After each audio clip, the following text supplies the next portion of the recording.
Do you remember the first few hours of being let out? Oh, that was unreal. Let's say 40 hours from that time right then, I will be leaving the institution on my own for the first time in a very, very long time. Well, they say when there's a significant event in someone's life, they remember every detail.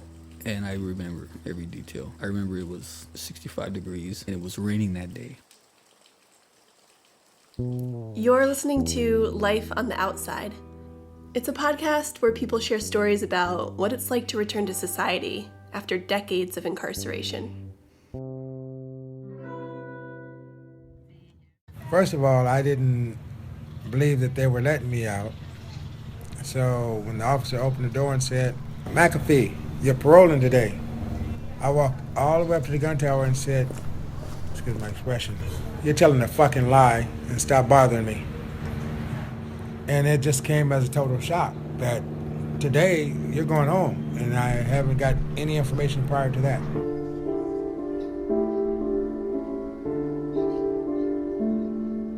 I went in for my life sentence at the age of 19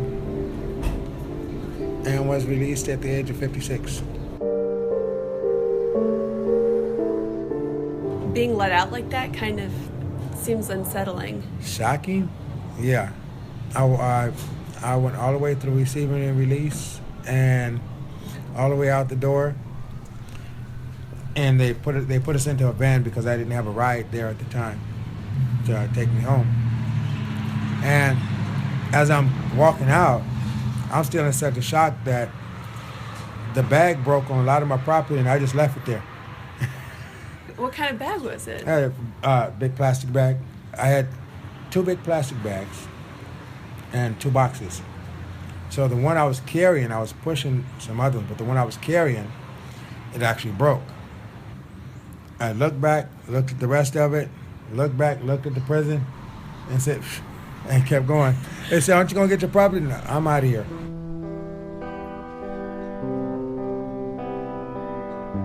I had some paperwork, I had some photos, and I'm looking back and I had some books that from my college, and some other things that I don't remember today.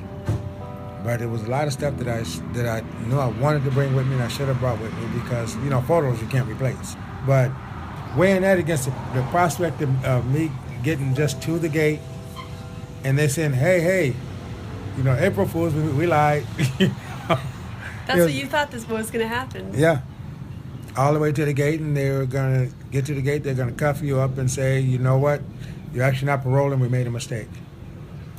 How long did you keep thinking that? 2 weeks after I was out. Actually, it was more like a month, but 2 weeks where it began to settle in, they're not coming to get me.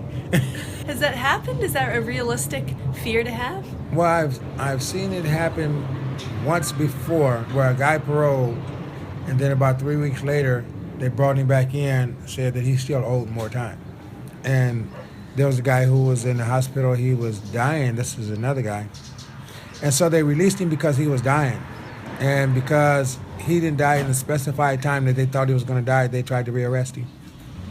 I said, that doesn't make any sense. And, I know that case because he was older than me, and he grew up with my older brother. And he had served just about 40 years. So for 2 weeks, you were super on edge. I was on edge.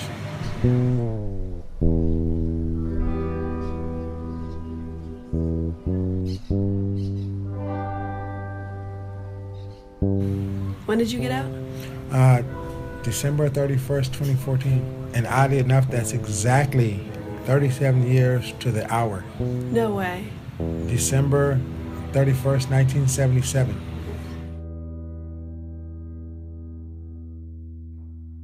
What was the hardest thing to adjust to? Well, it's 2 of them. Being able to go out by myself, sitting on the bus with all these people, right, and of different nationalities, because in prison they're sectioned off. They got the whites on this side, the Hispanics on this side, And here you're sitting next to a Hispanic, a white, an Asian, or what have you, and you're sitting there, and you're constantly looking at the pockets. Wonder if he got a knife. Wonder, And a lot of times I literally got on the bus, walked all the way to the back of the bus, and got into the furthest corner of the bus so I can watch the whole bus. And I missed my stops quite a few times, because I didn't want to get off the bus and walk past all these people, not knowing what they had. And this isn't from your time on the street. This is from prison that you my have this. my prison mentality, because I still haven't adjusted here. So I've been through 7 wars, been stabbed a total of 14 times, and almost lost my foot. This finger here. This too? Well, no, this happened when I was real young on the street, wrestling with my dog. Your dog did that? Yeah. He tripped me into a flower pot. Oh no, that's a real scar. Yeah.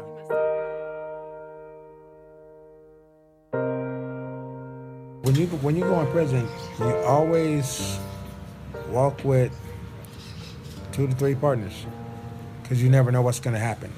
In a split second, a riot can happen, or you might have a bunch of people just rush. Out of, say, 30 people, at least 9 to 10 of them have weapons. So you have to always be ready. And that was real hardcore, I was like, youngster, yeah, man, I'm black, and these white boys, they're dangerous, and Mm-hmm. So, and you get caught up in that cycle for a minute.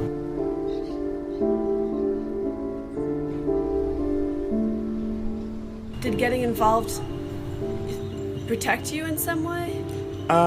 Yes, and Or gave you a reputation? it gave you a reputation, but at the same time, it made you a target. Because I was always the first one to run in, or always in the riot, and wasn't afraid to get in it. Then, if somebody else decided, hey, we need to get at them, but he's the one we got to get first.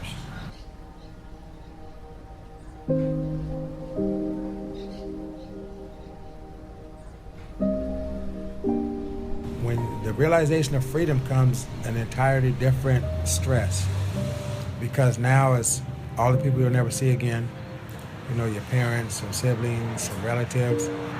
You fight to balance that against not seeing them and being free, being happy and being sad at the same time. You didn't have that stress in prison? No, because it's surreal. It's not, we know that it happens, and we even cry about it. But the reality of it doesn't hit you until you're there and you no longer see them. Half of you expects to walk into the same house and see your family or see your parents or see whomever, say, wow, and hug them and kiss them, and Mm-hmm. But then you walk and somebody else is living in that house. You don't see the familiar, maybe even older, but the familiar person walking down the street because they're no longer there. And for me, I saw shadows. Because I turned the corner and I'm expecting to see my grandmother. I'm expecting to see my cousin. Who he got shot in a gang fight. And I'm expecting to see all these people that are near and dear to me. And when I turn the corner, they're not there. So there's another reality that hits you, and reality just continues to hit you as you go until you don't settle into it. You just find a way to make peace with it.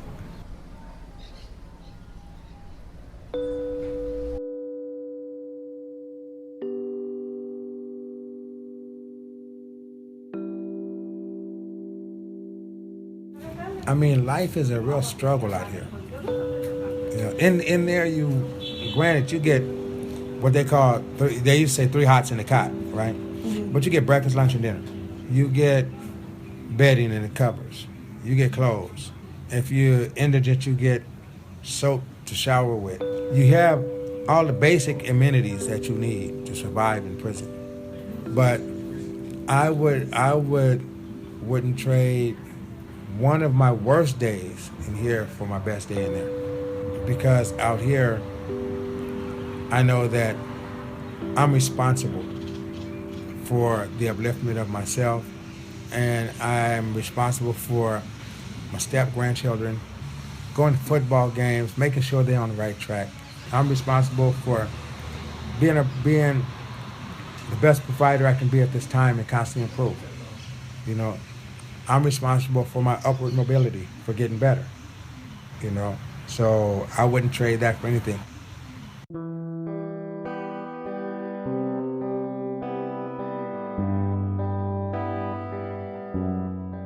So for 2 weeks you were super on edge. I was on edge. And then after 2 weeks, what changed? Well, I went to the beach, and Santa Monica Beach. We were at Santa Monica Beach, and I was walking around Santa Monica Beach, and I just sat down on one of the benches, and just looked at the vast nothingness, the vast ocean. And for all I can see, there was nothing but water. There was no bars, no gates, no prison guards, no keys clanging, you know. And I was just listening to the ocean. I said, damn, I'm really free.